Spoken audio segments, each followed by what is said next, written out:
Digby. I feel like this is deja vu. We've seen this before. Digby to Ozels. Ozels back to Digby. Digby back to, guess who? Ozels. Ozels takes it down below to Guerra. Guerra. Guerra. Shot. Intercepting the pass in the neutral zone. Stennel can't hang on to it. Guggens and Stennel on the near side boards, working it, trying to work that puck. It's under Odessa's body. Over to Olds. Olds to Digby. I feel like this is deja vu. We've seen Olds. There to Olds. Olds back. Digby. Back to, gets it when Olds.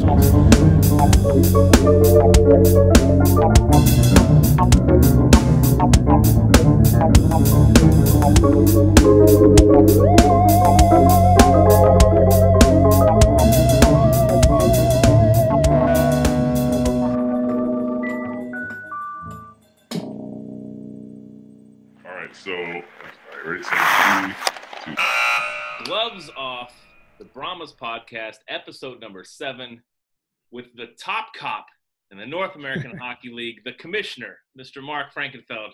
How you doing, Mark? Doing great. How are you doing? Thanks for having me.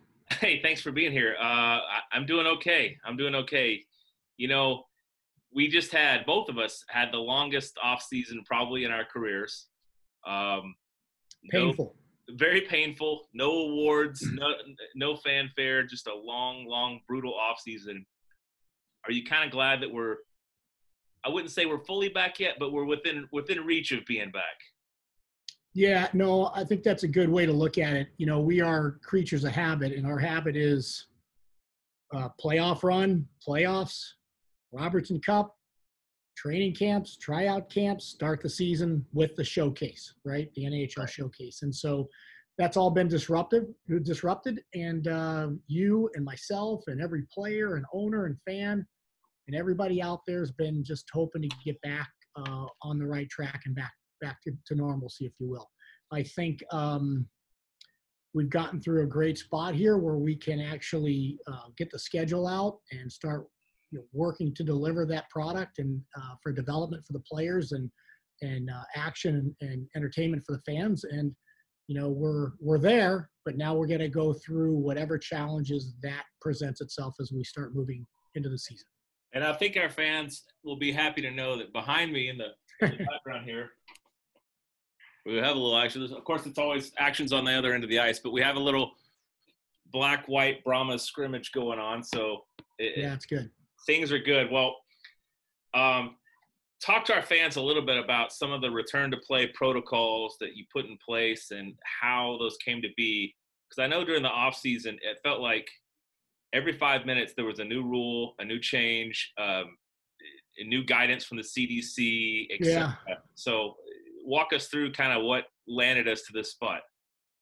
Yeah, we were really patient, you know, through the summer because we had no choice, but we were really patient to get out ahead of something because things changed, you know, so frequently, as you mentioned. And as we started to identify, you know, and working in conjunction with the NHL and they've organized meetings that had every league leader in hockey basically in North America on it and going through stuff and listening and working with USA Hockey, USHL, and then you know some of our own physicians and some different feedback. We had to find a way that was palatable to get back on the ice in the most you know, realistic way possible, but also safest, right? Mm-hmm. And so when we went through the process, our goal was, once we saw the coast was clear in a couple areas, that we had to deliver, you know, the players to town, you know, with a negative COVID test. And then once we were able to bring the players to town, then it kind of takes on the life of what you would be living if you were in your own home. You know, you would be, you know, washing your hands, and you'd be wearing a mask, and you'd be watching your distance. And we've also created a daily self-check denial verification system, which basically all teams have adopted, that they go through the temperature check and a whole bunch of other items to, you know, whether have, you know, primary or secondary symptoms of COVID, and then they fill it out on, you know, a survey monkey or something that gets reported back to the team protocol manager. So we wanted to be really proactive on a couple of things, making sure the players were delivered to town, you know, with a negative test so we could start with a clean slate. and then work through the daily check and all the other things that the teams do. Some teams are, providing things at different levels and utilizing different resources based on where they are and who their partners are. But for the most part, our baseline got players in town, being aware of it, the 3 Ws, daily self-verification denials, and then just managing your life like you would if you were living at home in a normal setting. Yeah, and I think one of those protocols put in place, the taking a test before you get on a plane. I know in our experience, because that's all I can really speak about, both at the 3HL level with the Texas Brahmas and the NAHL level, I think we had one positive case in both teams beforehand. And so the players calling me and our coaches saying, hey, what do I do? Do I still come? And we're like, no, that's the whole reason that was put in place. You do not come, you stay there. So, and we switched medical partners this off season, which is, in a pandemic, is probably not the most ideal time to switch your medical company. But Medical City, who we're with now, has been phenomenal with providing a COVID response type, really a whole unit of people there to kind of go through the processes that you're talking about. And for sure, it's smooth sailing so far. I mean, are you pleased with how things have gone league-wide? Well, yeah, and it's interesting, touch on what you mentioned there, but league-wide, from where COVID started and getting back on the ice with NAHL combines and NAHL tryout camps, with having several thousands of young men come through the doors in the summer and dealing with very few close contacts, if you will, at these events. Not aware of any or many, if at all, on-site transmission, of the disease. I think we've been pretty successful, and this is kind of like the open field of before players are being determined negative before they come to town, and before teams are putting protocols into place. So we had a pretty successful summer where teams were working with local, state governments and facilities to make sure that it's safe to get back and get this thing going in the summer. But to the point of what I was going to touch on that you said, is that teams now have more resources on the ground than we as a league do, managing teams in 16 or 17, plus 3HL states, 20 some states, and different health guidance and stuff like that. So we were able to create a baseline product that worked pretty well for teams to start with, and then add what features they needed to and can do locally. And, as you mentioned there, getting on a plane, well, we do a lot of bus travel. So, we have the bus, the prior to travel, verification, denial, temperature checks, all those things to try to have a record, to maintain, all that stuff, so that, we can do the best we can in a really difficult situation to get players back on the ice. I think that you guys have done a great job at the league level. I know that our coaching staff, ownership, and medical team has done a great job for us. But the next hurdle that we've got coming up, Mark, is the fans entering the mix, as that's going to be happening here before you know it. So everybody out there in Brahma land, we're wearing masks, and we're distancing as much as we can here in the shoebox. We've limited capacity as our facilities around the country. So we're doing our part. Let's hope that you do your part, you the fan, and we can get through this. Well, I think that's important too, because that's an aspect and a piece of the fabric of junior hockey. It's not just going and playing, hockey against players that are of your level. It's about, the fan experience and the environment, and, living in billets and doing things that make it, the North American Hockey League experience. And I think it's important, as you just mentioned, that you amplify what you all are doing to keep people safe that come in the building. I think it's important that all teams amplify what the facilities are doing and how they're managing, bubble seating, where they're spreading people out, or they're sectioning off, or they're just separating space. There's a lot of things that are going into this. I've been in ice rinks lately that have never been cleaner. Rinks and facilities have never been cleaner, because owners and facility operators have been spending the time and preparing to manage business and give people the confidence to come back, whether it be for their open skate or their figure skating or their hockey programs, but also especially to come and watch a fan, based product like the North American Hockey League. I think you guys and many other product programs are doing a great job. And the more you amplify that message, the more it's going to help the fans with confidence to understand that, it's way safer to go to a Brahmas game than get on an airplane in a tube with 200 people for a couple hours. It's as equally safe as going to Walmart, Home Depot, Lowe's, whatever. It's you guys are covering all the bases, and that's important to get this thing back going and keep it sustainable for a long period of time. Well, shifting gears, Mark, we've had some expansion, mainly this season in the 3HL, but expansion south. We've got new markets in El Paso and Oklahoma City. And I believe, is it El Paso that's going to move to the North American League next year? How has the growth down south been for you guys at the league? Has it been something encouraging to see? Well, I started with my experience in the South with the Texas tornado in the building you're sitting in 1999, right? So through the evolution, at that time, there was only one junior team in the South in the North American Hockey League. We've grown, to having many teams. And then there was another year where Wichita Falls was kind of hanging in there by themselves, and they're back, right? So that's good. So what we've been able to do over the last 5 to 7 years, 4 to 6 years, which has been a product of many years before that, of hard work and dedicated owners and developing markets and becoming more sophisticated in the way we do things, is we've realized that footprint is important. And having 6 teams in a footprint isn't necessarily as stable as having 8 teams in a footprint. And so we've also got to the point to where we have owners that have the capability to give back to the community, to create a North American Hockey League product for the players. That's not a bad thing. And we want to be careful about, how large we grow in terms of numbers for the player pool, but we also know that we get a heck of a lot of A minus, B plus players, and they develop into A plus players while they're in the league. And there's a lot of those players out there that are still looking to play hockey. So from a league perspective, going into this year, with having the 8 number and potentially getting to 9, with El Paso down the road was a fantastic opportunity for us to work through having a really good, solid footprint.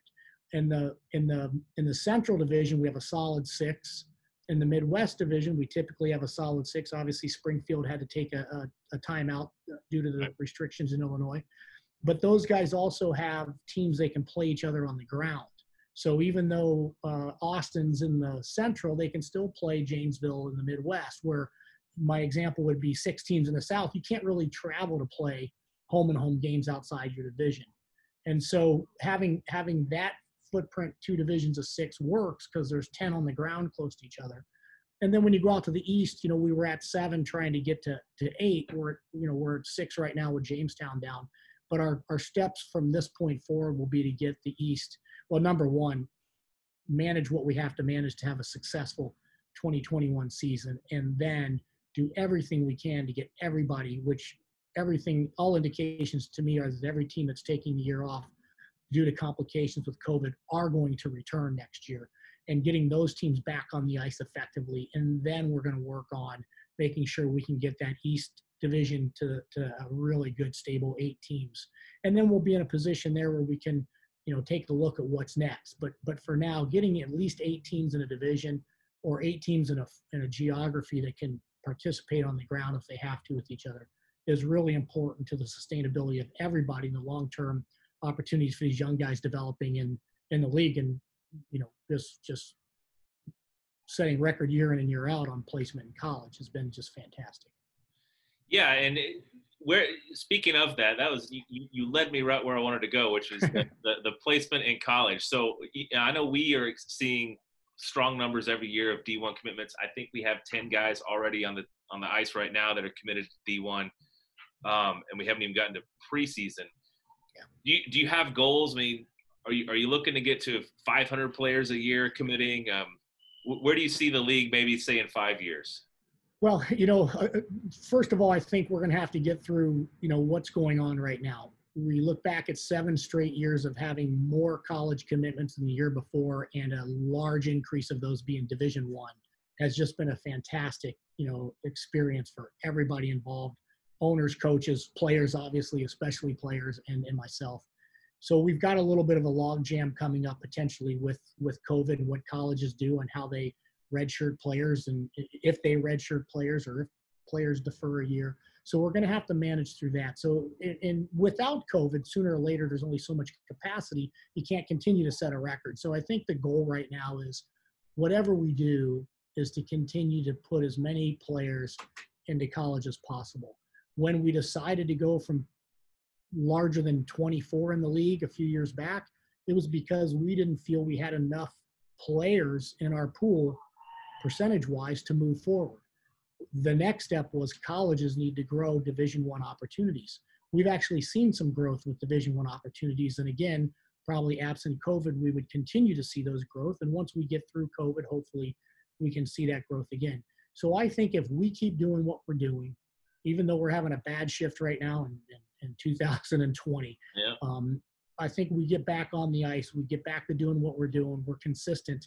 I think you'll see college opportunities grow with the growth of Division I hockey. I think you'll see owners and markets develop at higher levels with being able to provide for the players. And I see you'll see our numbers maintain and continue to increase in the NCAA commitment place, and especially in Division I. Well, we had, in another direction, we had a couple fans email me a question for the commish. So I don't know if you're ready for a couple questions from Sure. Gene, who lives in Carrollton, wants to know, are we ever going to get back to having the Robertson Cup at neutral sites? Or, I'm sorry, the, what does he say? Home and home. So I guess he's saying away from the neutral site. Yeah, no, I understand the question. The Robertson Cup serves a very unique purpose in the way that it's designed right now. It starts off with the ability geographically for the closest teams, the best rivals, to have some of their best competition in front of their best fans for the first 2 rounds in a best of 5. That services the geography, that services the players' experience in the best of 5, and it services the fans as well too. The next part of our test and our development phase is we put these top teams into a position that they are playing the best 2 out of 3. We had a couple different formats. It didn't work out so well, but this format where you put everybody into a neutral site where there's not a home ice disadvantage kind of a thing. Not necessarily a home ice advantage, but a disadvantage. Everybody's in the same situation. Now we're giving the players a chance to develop in a different situation than the home and home or the play down kind of concept. The best 2 out of 3 then basically culminates into the Stanley Cup Game 7, which is the final championship game. So on balance, and everything that makes a North American Hockey League great is about balance. There's not one thing that you can point to that makes us the league that we are. It is a chemistry experience that balances out to be a great product. So our Robertson Cup playoff, beginning with the 2 rounds best of 5, culminating into the best of 3, and finalizing into the Game 7 of the Stanley Cup, on balance, serves the players, serves the communities, serves the realistic ability to move teams around in the large geography we have, to where there's no competitive advantage or disadvantage, and it creates another event that we can showcase those Final Four teams in front of colleges. I can get into a lot of data, but we've started to see, again, I talk about our league being great based on balance and that chemistry experience. Once we started doing the Robertson Cup the way that we're doing, we started seeing 12, 2 dozen, 3 dozen more players getting picked up into college. So everything that we do counts in small amounts to how we collect that number of players and opportunities to get them in there. So it was fun for a couple years, maybe a little hectic for me to manage a team going from Fairbanks, Alaska to Corpus Christi possibility. And that's not even as difficult as somebody from Lewiston, Maine getting up to, maybe Minot, North Dakota. I mean, we had, what was it, Wenatchee versus the Brahmas back in right. 15. That was a headache of a series to figure out the dates on. Right, and I think that one year too, Austin played down here, right? Yep. And then Austin went on to Topeka, and I think maybe it wasn't that sequence, but I remember Austin being in Topeka once, and then like 2 days later they had to get on a plane, to Alaska, and it's just a tough geography, and expensive, and it can be very expensive. Yeah. Well, here's a question from Frank in Carroll. No, where is he? Frank in Keller.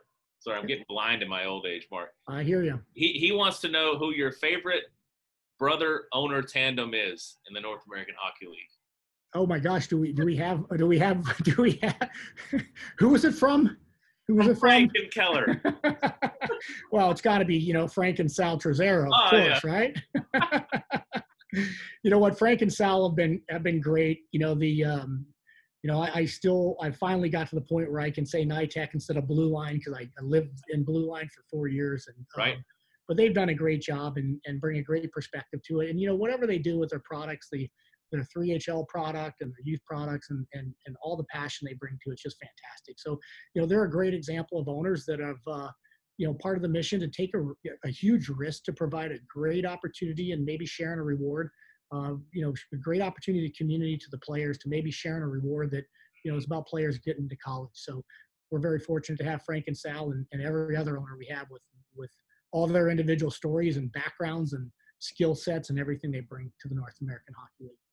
Well, we have just, I know you're busy. I know you got things to do. It's a busy time of the year. We have one last question that we ask everybody on our new Gloves Off podcast, which is, and you have to suspend disbelief here for a little bit.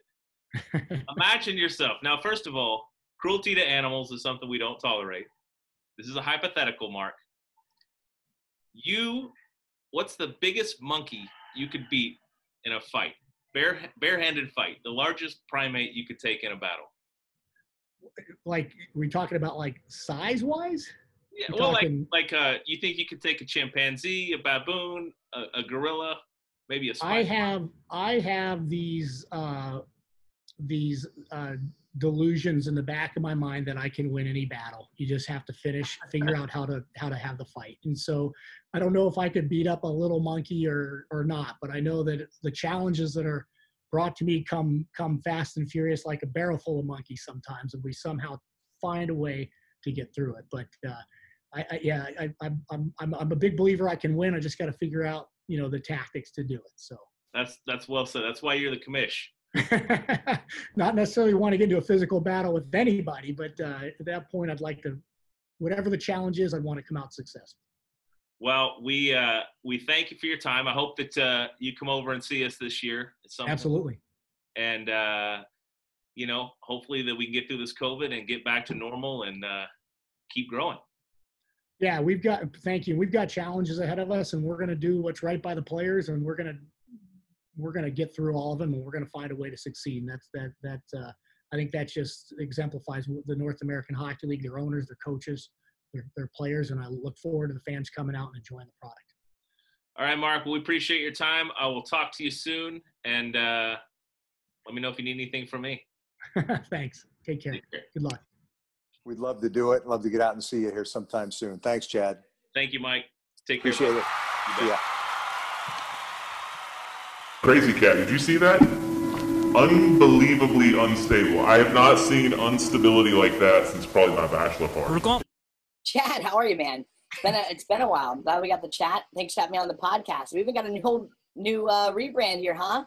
Out with the old, in with the new. I like it. Gloves off. Well, listen. Hey, girls. Sam, this is not like Penn and Teller. Sam does actually talk. From time to time as necessary. There he is, Sam. Good to see you.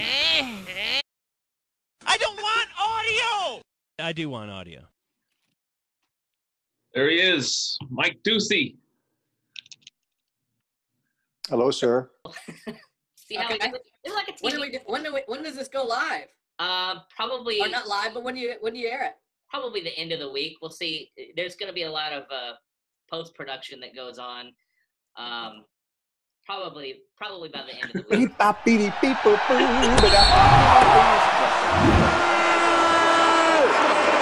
Hello, can you hear me? I can. You got me? I got you. Awesome. All right.